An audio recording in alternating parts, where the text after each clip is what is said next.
புண்ணியம் பல கோடி செய்தால் அடியார் திருக்கூட்டத்தின் இணக்கம் நமக்கு கிடைக்கும்.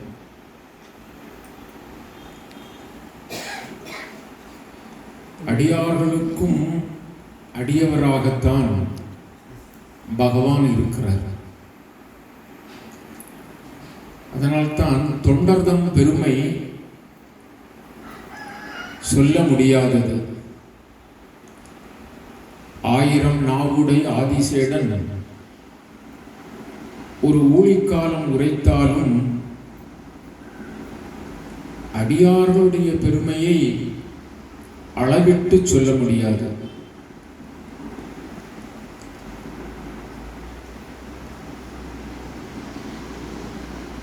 அதனால்தான் சேக்கிழார் பெருமான் பெரிய புராணத்தை சொல்லுகின்ற பொழுது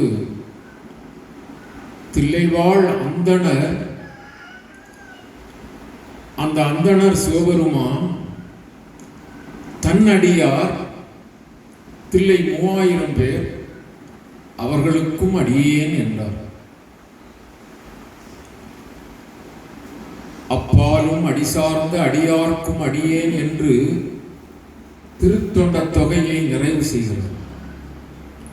அப்பாலும் அடிசார்ந்த அடியார்க்கும் அடியேன். காலகாலமாக பல ஊழிக்காலங்கள் கடந்து, பல சதுர்யுகங்கள் கடந்து வருகின்ற அடியார்களுக்கும் அடியேன் என்றார்.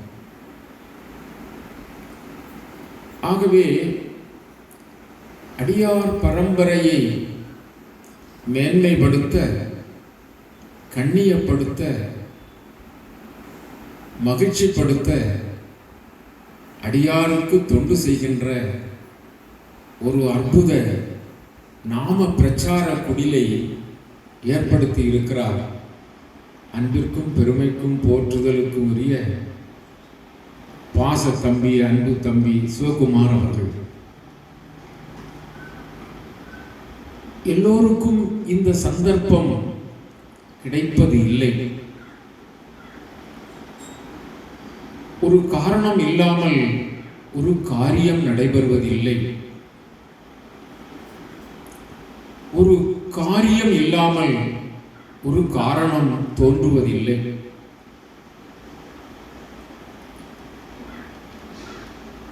தெய்வ குழந்தை சத்குரு யோகிராம் சுரத்குமார், சத்குரு யோகிராம் சுரத்குமாரை தெய்வ குழந்தை என்று இயம்புவர்.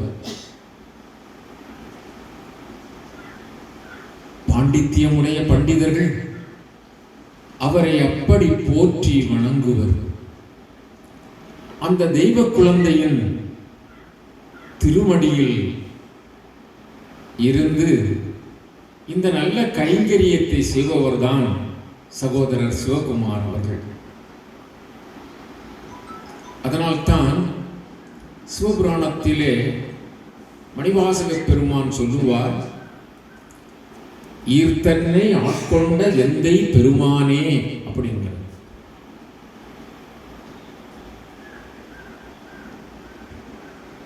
குருநாதருடைய நாமத்தால், குருநாதருடைய அருளினால் ஈர்க்கப்பட்டு யோகிராம் சுரத்குமார் நாம பிரச்சார குடில் சிவகுமார் மூலம் இந்த பகுதியிலே தோன்ற வேண்டும். அந்த பெரிய கற்பக விருட்சத்தின் கீழ் கோடானு கோடி பக்தர்கள் மிளிர வேண்டும். கோடானு கோடி பக்தர்கள் குருவருள் பெற்று இந்த குவலயத்திலே அவர்கள் பூரணர்களாக ஆக வேண்டும் என்பதற்காக பகவான் ஏற்படுத்தி கொடுத்திருக்கின்ற சிறப்புமிகு குடில்தான் யோகிராம் சுரத்குமார் நாம பிரச்சார குடில் சரக்கல் விளை.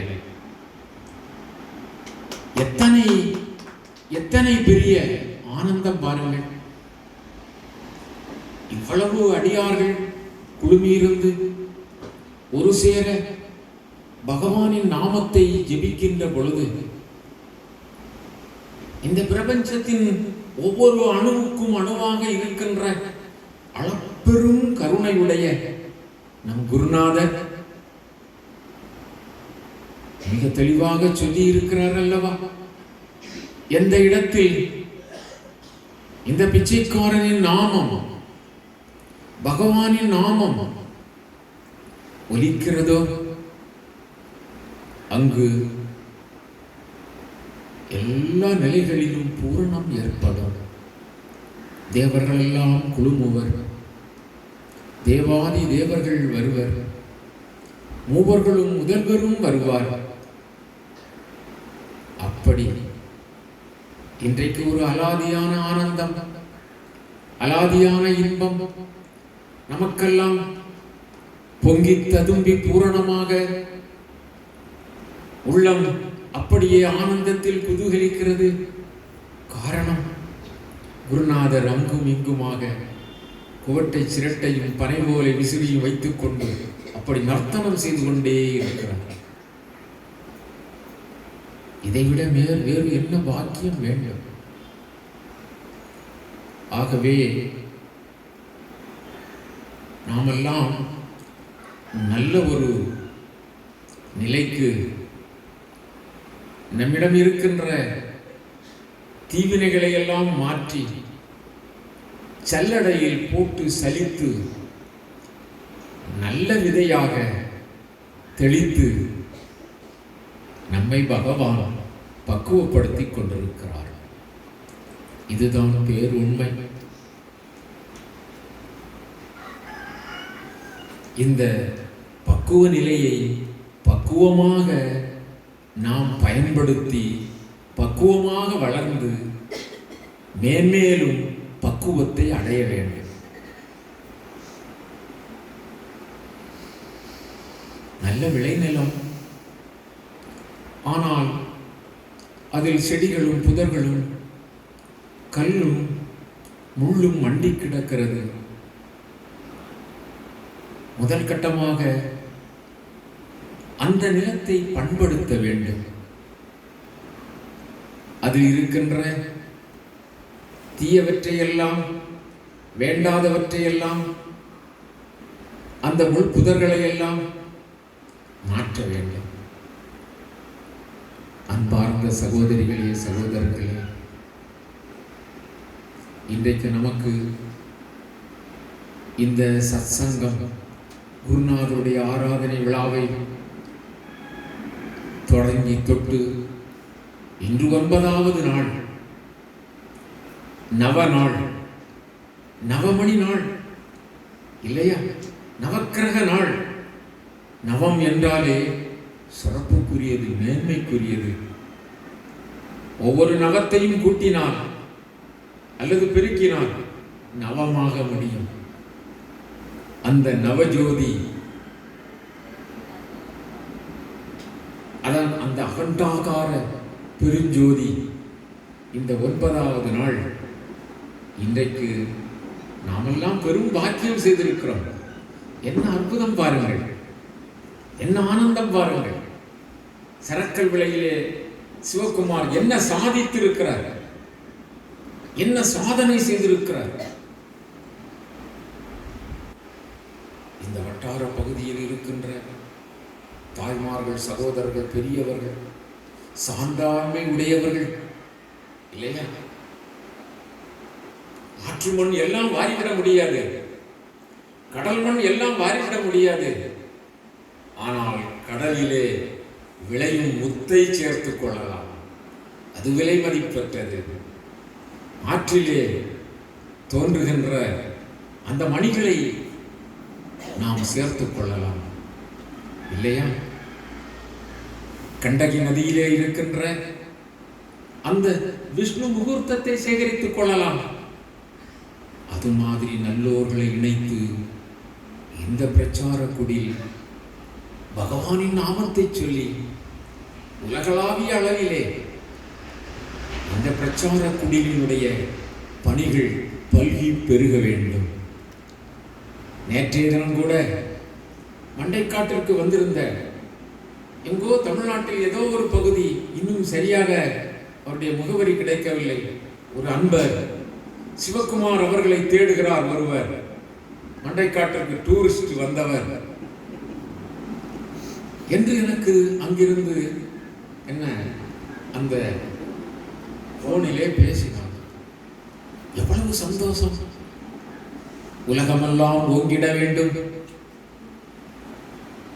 நம் குருநாதருடைய நாமம் எங்கும் ஒலிக்க வேண்டும், எல்லா அடியாருடைய உள்ளத்திலும், எல்லா அடியாருடைய வீட்டிலும், எல்லா கிராமத்திலும், எல்லா நாடுகளிலும் யோகிராம் சுரத்குமார், யோகிராம் சுரத்குமார், யோகிராம் சுரத்குமார் என்னும் அகண்ட பரிபூரண ஆனந்த அந்த நாமம் ஜொலிக்க வேண்டும், ஒலிக்க வேண்டும். அதனால் லோகத்தவர்கள் எல்லாம் ஆனந்த பெருவெள்ளத்தில் திளைத்து குதூகலிக்க வேண்டும். இதுதானே நம் குரு சத்குரு நம்மை எல்லாம் வைத்து விளையாடுகிறார். பாருங்கள், அந்த செடி கொடிகள் நீக்குவதைப் போல, மண்ணை பக்குவப்படுத்துவது போல நம்மிடம் இருக்கின்ற கொஞ்சம் கொஞ்சம் இருக்கின்ற தீமையான காரியங்கள், அவரவருக்கு தெரியும் நம்மிடம் என்ன தீமையான காரியம் இருக்கிறது என்று. அந்த காரியங்களை கொஞ்சம் கொஞ்சமாக நீக்கி பக்குவப்படுத்தி பகவானுடைய பேரருள் என்னும் அந்த பொக்கிஷம், அந்த ஞான விதை, அந்த விதையை ஊன்றுவோம். எல்லோரும் தெய்வீக புருஷர்கள் தான், எல்லோரும் ஆனந்தத்தில் திளைக்கின்ற அந்தணர்கள் தான், எல்லோரும் ஆனந்தத்தில் ஊறி இருக்கின்றவர்கள் தான். நம்முள்ளே அந்த ஆனந்தம் இருக்கிறது. அப்படிப்பட்ட சிறந்த நிலத்திலே சத்குருநாதர் அவருடைய திருவடி என்னும் விதையை ஊன்றி போற்றி வளர்க்க வேண்டும். 3வது நாள் அல்லது 8வது நாள் அது தளிர்விடும். வித்து இலை என்று சொல்வோம் அல்லவா, இலை விடும், வளர்ந்து வரும். ஆனால் நாம் ஜாக்கிரதையாக இருக்க வேண்டும். கோழி வந்து கிண்டி போட்டுவிடும், காகம் வந்து கொத்திவிடும், வண்டு வந்து அரித்து விடும், நோய் வந்து பிடித்துக் கொள்ளும். ஜாக்கிரதை, ஜாக்கிரதை, ஜாக்கிரதை. இது குருநாதருடைய வாக்கியம். இது சாதாரண வாக்கியம் அல்ல. நம் ஒவ்வொருவருடைய உள்ளத்திலும் ஆன்மீக விதை கொஞ்சம் கொஞ்சமாக முளைத்துக் கொண்டிருக்கிறது. அது ஓர் இலை, ஈர் இலை, 3 இலை, 4 இலை என்று வளர்ந்து கொண்டே இருக்கிறது. அதனால் தான் இப்படிப்பட்ட மகாபெரும் சபைக்கு நம்மால் வர முடிகிறது. பிரச்சார குடிலுக்கு நமக்கு வருவதற்கு வாய்ப்பு கிடைத்திருக்கிறது என்றால், ஒரு சந்தர்ப்பம் கிடைத்திருக்கிறது என்றால் என்ன காரணம்? நம்முடைய உள்ளத்திலே அந்த ஆன்ம விதை முளைத்து வளர்ந்து கொண்டிருக்கிறது. அதை பக்குவமாக பாதுகாத்துக் கொள்ளுங்கள். வேறு விதமான சம்சர்க்கங்களிலே ஈடுபட்டு, உலகாயுத மயக்கத்திலே ஈடுபட்டு, வண்டு, கோழி, காகம் மற்றும் உள்ள பூச்சிகள் அவற்றை கடித்து தின்றுவிடாமல் பார்த்துக் கொள்ளுங்கள். சிறிய விளக்கு, அது காற்றில் அணைந்து போகக்கூடாது. அதற்காக ஒரு சிம்னி வைத்திருப்பார்கள் இல்லையா? கண்ணாடி சிம்னி என்று சொல்வோம் அல்லவா? அதுபோல நம் உள்ளத்தில் சத்குருநாதருடைய பேரருளினால் முளைத்து வளர்ந்து வந்து கொண்டிருக்கின்ற அந்த ஆன்ம விருட்சம், அந்த ஆன்ம போதம், அந்த ஜோதியை காப்பாற்றுங்கள், காப்பாற்றுங்கள், காப்பாற்றுங்கள். ஏதோ நாம் பக்குவப்பட்டிருக்கிறோம், இறை நாமம் சொல்லுகிறோம், இறை பாதையிலே வந்து விட்டோம், ராஜவீதியில் தான் நடந்து கொண்டிருக்கிறோம், குருநாதன் கையை பிடித்து அழைத்துக் கொண்டு போய் கொண்டிருக்கிறார் என்று வாய்ப்பை தவறவிட்டு விடாதீர்கள். ஜாக்கிரதை, ஜாக்கிரதை, ஜாக்கிரதை. பூரணத்துவம் அடைகின்ற வரை ஒவ்வொரு மனிதர்களும் மிக கவனமாக இருக்க வேண்டும். அதனால்தான் அடியார்கள் பெரியவர்கள் எல்லாம் தன்னை மறைத்துக் கொண்டார்கள், தன்னை மறைத்துக் கொண்டார்கள். சத்குரு யோகிராம் சுரத்குமார் பலகாலம் இனி இந்த நிலை உலகுக்கு தான் என்பது வெளிப்படுகின்ற அந்த அந்த அந்த செயலில் ஈடுபடுகின்ற வரை அவர் தன்னை காட்டிக்கொள்ளவில்லை.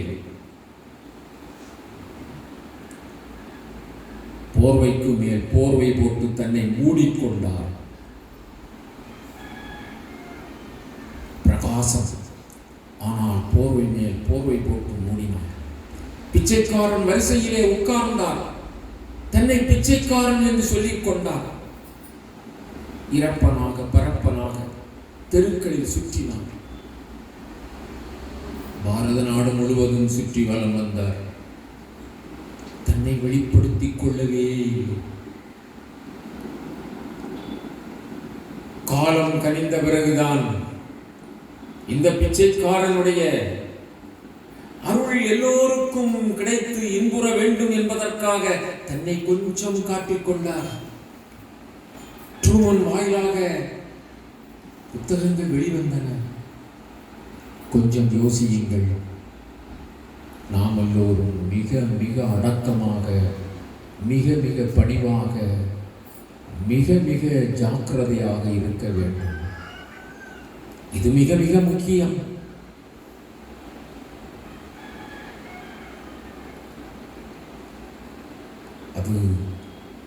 அதைத்தான் மிக தெளிவாக ஐயா வைகுண்டர் சொல்லுகிறார்.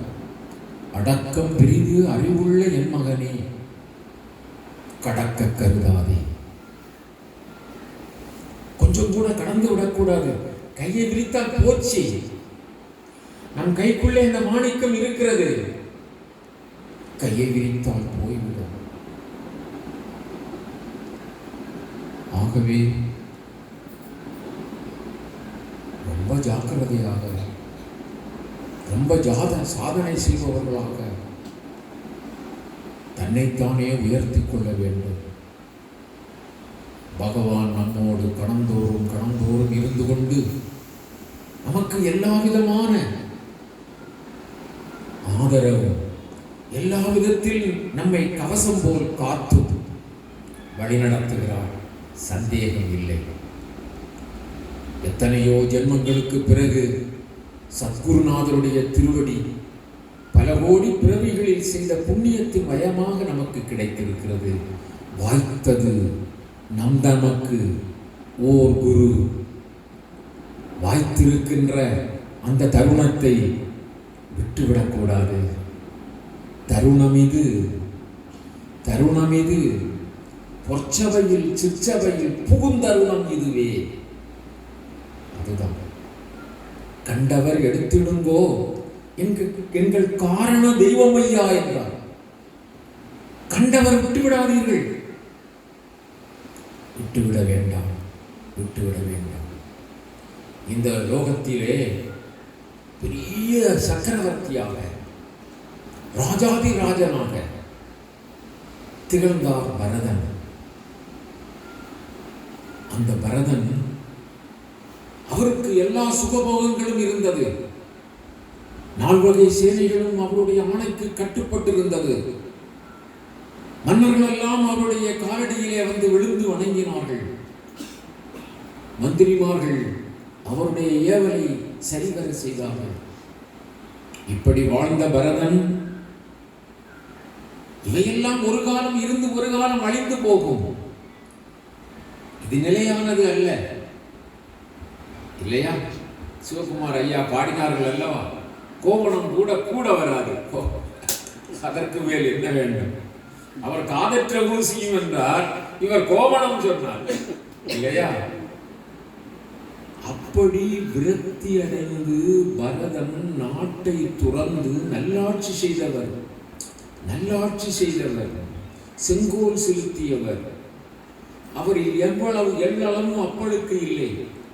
ஆயினும் நாம் அந்த பரகதி அடைய வேண்டும் என்று நாட்டை துறந்து கானகம் சென்று கடியதவம் இயற்றி தன்னுடைய வாழ்க்கையையே தெய்வீகமாக ஆக்கி, அப்படி அந்த சாதனையிலே மிக மிக உன்னதமானவராக இருந்தார். நீர்நிலையிலே இறங்கி கழுத்தளவு நீரிலே நின்று ஜெபிப்பார். சூரிய பகவானை ஒற்றை காலில் நின்று கைகூப்பி பல மணி நேரம் அப்படி தியானிப்பார். இப்படி அவர் சாதனையிலே வல்லுநராக சாதித்துக் கொண்டிருக்கின்றார். அந்த காலம் பாருங்கள், சிங்கம் விரட்டியது, முழு மாத கர்ப்பிணியாக இருந்த மான் பயந்து ஓடியது, தண்ணீர் நிலையை தாண்டி குதித்து தப்பித்து விடலாம் என்று குதித்த நேரத்திலே பாறையில் மோதி கீழே விழுந்தது. அது நிறை மாத கர்ப்பிணியாக இருந்த காரணத்தினால் குட்டியினை ஈன்றது. மான் இறந்து போய்விட்டது. குட்டி மான் தண்ணீரிலே மிதந்து கொண்டு வருகிறது. பல பக்குவ நிலையிலே மேலோங்கி நின்ற பரதன் தவத்தில் நின்றார். கழுத்தளவு தண்ணீரிலே கண்டார் மான் குட்டி பரிதவித்து வருகிறது. இதை நான் தான் காப்பாற்ற வேண்டும் என்று கையில் எடுத்தார். தன்னுடைய பர்ணசாலைக்கு கொண்டு வந்தார். அந்த மான்குட்டியை வளர்த்தார். அதன் மீது அவருக்கு அதிகமான பாசம் பற்றி ஏற்பட்டது. நாளுக்கு நாள் அதன் மீது அன்பு செலுத்தினார். காட்டு விலங்குகள் அதை இம்சித்து விடக்கூடாது என்று கையருகே வைத்துக் கொண்டார். ஏதேனும் விஷ செடிகளை இது உண்டு இறந்து போகக்கூடாது என்று பார்த்து பார்த்து வளர்த்தார். மடி மீதும் தோல் மீதும் போட்டு அதை சீராட்டி வளர்த்தார். கொஞ்சம் சிந்தியுங்கள். இத்தகைய பாசம் அவருடைய அருமை மனைவியின் கூட இல்லை. இத்தகைய பாசம் அவருடைய இளவரசர்கள் கூட இல்லை. அவர் நாட்டு அந்த போகங்களில் கூட இல்லை. அதையெல்லாம் அனுபவித்து அவையெல்லாம் வேண்டாம் என்று உதறி தள்ளிவிட்டு வந்த இந்த பரதர் தவத்தில் இருந்தவர்க்கு இப்பொழுது வேறொரு விதத்திலே ஆசை ஏற்படுகிறது. இதுதான் மயக்கம். மிக ஜாக்கிரதை என்று வேதம் எதற்கு சொல்லுகிறது என்று சொன்னால், இந்த மயக்கம் எப்பொழுதும் நம்மை கபளீகரம் செய்துவிடும். பிடித்துக் கொள்ளும் என்றல்ல, கபளீகரம் செய்துவிடும்.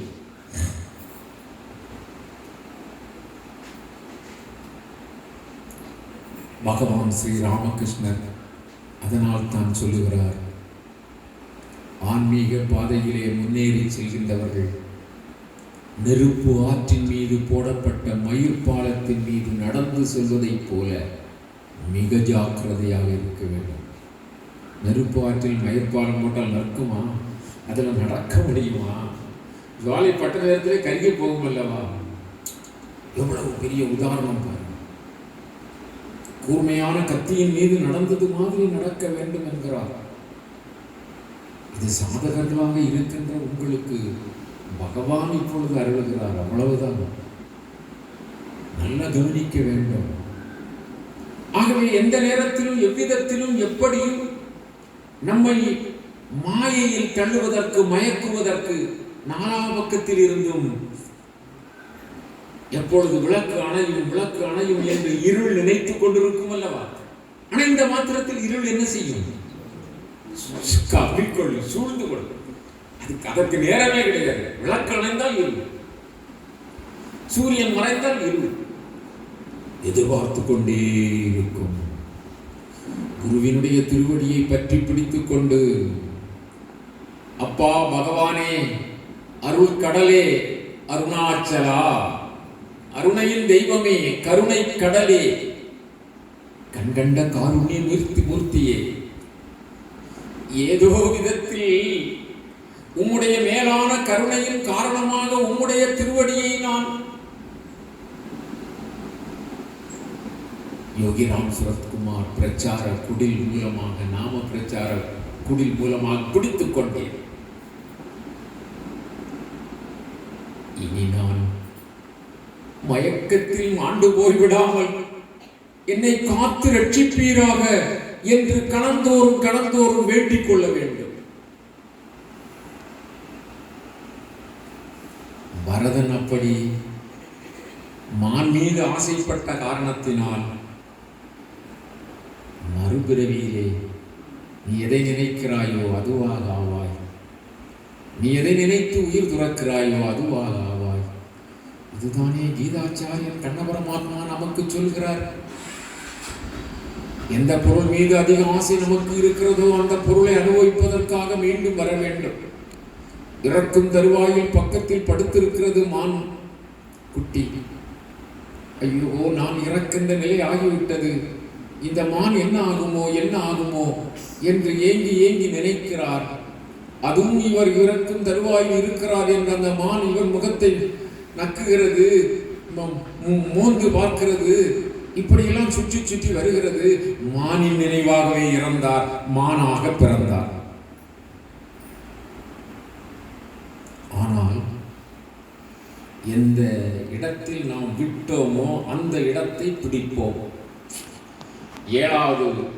ஏழையின் 7வது படியில் இருந்து நாம் உயிர் திறந்தால் அந்த 7வது படிக்கு மீண்டும் வருவோம். இது பகவான் கண்ணை வீழ்ந்திருக்கிறார் இந்த பிரபஞ்சத்திற்கு. மீண்டும் பரீட்சை 1ஆம் கிளாஸில் இருந்து எழுதாண்டா, 8ஆம் கிளாஸ்ல 8ஆவது வகுப்புல ஃபெயில் ஆனா 8ஆவது வகுப்புல படிக்கலாம், மீண்டும் பாஸ் ஆகலாம். இல்லையா? பிரபஞ்சம் நமக்கு கொடுத்திருக்கிற கொடை.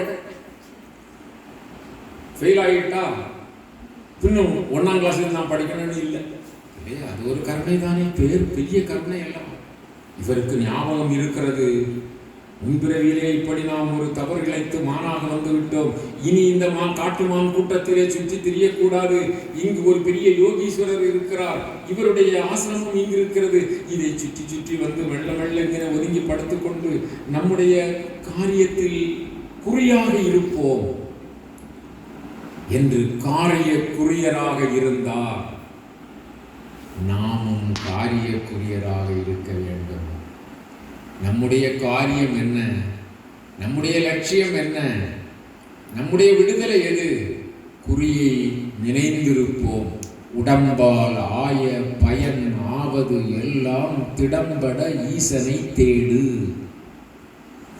நங்குறி சத்குரு யோகிராம் சுரத்குமாருடைய திருவடி இல்லையா? அந்த எல்லையில்லாத ஆனந்தம் வந்தவே இன்ப வெள்ளத்துள் தலைத்து மாறிலாத இன்பம் அடைந்தார். மாறிலாத ஆனந்த வெள்ளத்தில் திளைத்தார். சுந்தரமூர்த்தி நாயனார் சொல்கிறார். அந்த இன்பம் அப்படிப்பட்டது. அதுதான் நம்முடைய குறி. இவர் குறியாக வைத்து மான் ஜென்மத்தை விட்டார். குறியில் தவறவில்லை. அதனால் அவருக்கு ஒரு அந்தணர் குடும்பத்திலே பிறக்கின்ற அந்த வாய்ப்பு கிடைத்தது. 5வது மகனாக அந்தணர் குடும்பத்திலே பிறந்தார். 5வது மகன். இவன் கொஞ்சம் எல்லாம் தெரியும், ஆனால் வெளிக்காட்டிக் கொள்ள மாட்டார். அப்படி இருந்தார். தந்தையார் உபநயனம் செய்து வைத்து படித்து கொடுத்து பார்த்தார். ஆனால் படிக்காததை போல, தெரியாததை போல, அது என்ன சொல்லலாம், நடித்தார் என்று சொல்ல வேண்டுமா? அப்படி இருந்தார். அவர் படிச்சு கொடுத்தார், திரும்ப படித்து கொடுத்தார். இவருக்கு ஒன்றும் உதவவில்லை. அண்ணன்மார்களும் இவன் ஒரு உதவாக்கரை, கொஞ்சம் புத்தி கம்மி போலும். தந்தையார் இறந்த பிறகு இவரை பெரிய பொருட்டாக நினைக்கவில்லை. இவருக்கு சொத்துக்களிலே பங்கும் கொடுக்கவில்லை. இவரை உதாசீனப்படுத்தி, இவருக்கு ஏதாவது வந்தால் புளித்த கஞ்சி, உமியோடு சேர்ந்த அன்னம், வேண்டாத பொருள் வயிறார முன்பார் கடாகாத்தான். இவருக்கு பிரம்ம நிலை அல்லவா? எங்காவது வேலை செய்ய சொன்னா அப்படி இதை செய்யணும் அப்படி வெட்டிகிட்டே இருப்பார். அது 10 அடி போனாலும் சரி, 20 அடி போனாலும் வெட்டிகிட்டே இருப்பார். இவருடைய ஆடையோ இவருடைய உடம்போ இவரை பற்றியோ சிந்தனை இல்லை. 2 நிமிடத்துல சுருக்கமா சொல்லுங்க. என்ன ஆயிட்டுது பாருங்க. சும்மா வயல்வெளியை பார்த்துக்கன்னு சொல்லுவாங்க. ஒரு குத்துக்கள் போட்டு கொடுத்தா உட்கார்ந்துட்டே இருப்பார். இரவு பொழுது ஆகுது, பகல் ஆகுது, கவனம் இல்லை. காட்டுல அந்த நரபலி கொடுக்கக்கூடிய காட்டுவாசிகள் எங்காவது ஒரு மனிதன் கிடைப்பானா அப்படி தேடி வருகின்ற பொழுது இவர் நடுநிசியிலே வயல்வெளியிலே யாரும் இல்லாத இடத்திலே தன்னந்தரியாராக இருக்கிறார். நல்ல கட்டுமட்டான உடம்பு, மேலும் கீழும் வந்து பார்த்தார். எங்கேயும் குறை இருக்குதா, கால் வரையில் இன்னும் வெட்டுப்பட்டிருக்கா, அல்லது கை காலில் சேதம் இருக்குதா? அப்படி சேதம் இருந்தால் அவங்க பலி கொடுக்க மாட்டாங்களாம். இவர் நல்ல ஒழுக்கமாக சரியா இருக்குது உடம்பு. அப்போ இந்த ஆளை தான் பிடிப்போம். இவரு திணறி என்னை பிடிக்காதுங்க நான் போறேன்னு அப்படின்னு சொல்ல மாட்டார்ல. அப்படின்னு ஈஸி தான். சும்மா இந்த கண்டுகிட்டே பிடிச்சிட்டு போன மாதிரி பொய்யாச்சு. அங்கே காளி கோயில் பெரிய அளவில் வேண்டி தீயெல்லாம் வளர்த்து டமாரெல்லாம் போட்டு அடிச்சு ரொம்ப டமாரம். அது என்னது, தமோ குண பூஜை இல்லையா? அப்படி அடித்து ஆராதனைகள்லாம் நடக்குது. ஐயா வைகுண்டர் அதனால தான் சொன்னார், இங்கே கொஞ்சம் 1-2 பத்தி வச்சிருந்தாலே மூக்கத்து என்ன செய்யுது அது கொஞ்சம். ஏன்னா இப்போ வரக்கூடியதெல்லாம் கெமிக்கல்ஸ் தான் எல்லாமே. இது கற்பூரம் கூட அவ்வளோ இந்த டயர் எரிஞ்சு போனது மாதிரி போகுது பார்த்தீங்களா, புகை. ஐயா வைகுண்டர் இதை முந்திய அலைஞ்சிருப்பார் போகுது. கலியுகத்தில் இப்படி எல்லாம் வந்துடும். அதனால தூப தீபம் வேண்டாம் ஆயனுக்கு சொல்லிட்டாரு. தூபமும் தீபமும் வேண்டான்ட்டார். ஏன் இப்படிதான் வரும் போலன்னு நினைச்சிட்டாரோ என்பது தெரியல. அது ஒரு சிந்தனையில் அப்படி ஓடுது. தெரியும், அதை கணக்கு பண்ணி தான் அவர் சொல்லி போறோம். இப்போ எந்த விலை கூடின பக்தி 100 ரூபா ஒரு பாக்கெட் அதை வாங்கி வச்சா கூட இங்க ஆள் இருக்க முடியாது. அவ்வளவு விஷ புகையை கக்குது. சுடவும் அப்படிதான். அதனால பேருக்கு கொஞ்சம் எண்ணெயில விளக்கு காட்டினீங்கன்னா ரொம்ப உத்தமம். நெய்யில காட்டினா அதை விட உத்தமம். நெய் நல்ல எண்ணெய் இருந்தாலே விளக்கு திரி வச்சு நம்ம காட்டலாம். நெய் நல்லது. இந்த இது ஏதாவது ஒரு வகையில் இது அப்படி இது மாதிரி பலூன் மாதிரி கதந்து வர பிறகு அந்த டயர் இன்னும் வெள்ளச்சட்டையெல்லாம் இருந்தால் அப்படி தெரியும். டக்கு டக்குன்னு விழுந்துடும். பார்ப்போம், கொஞ்சம் பார்ப்போம். என்ன அந்த அப்படி இருந்தவரை கூட்டிட்டு போனாங்க. அங்கே கொண்டு பீடத்தில் உட்கார வச்சாச்சு, டமாரம் அடிச்சாச்சு. அந்த பூஜாரியார் பெரிய ஒளி விடக்கூடிய பெரிய வாழ் ஆயுதத்தை இவருக்கு மாலையெல்லாம் போட்டு எல்லாம் செட் பண்ணி வச்சு. ஆனால் இவருக்கு ஒன்றும் இல்லை. இது பாருங்க, இது என்ன நிலை பாருங்க. பித்தனை போல் பேயனை போல் அதுவும் இல்லை. செத்தாரை போல திரி, செத்தாரை போல திரி.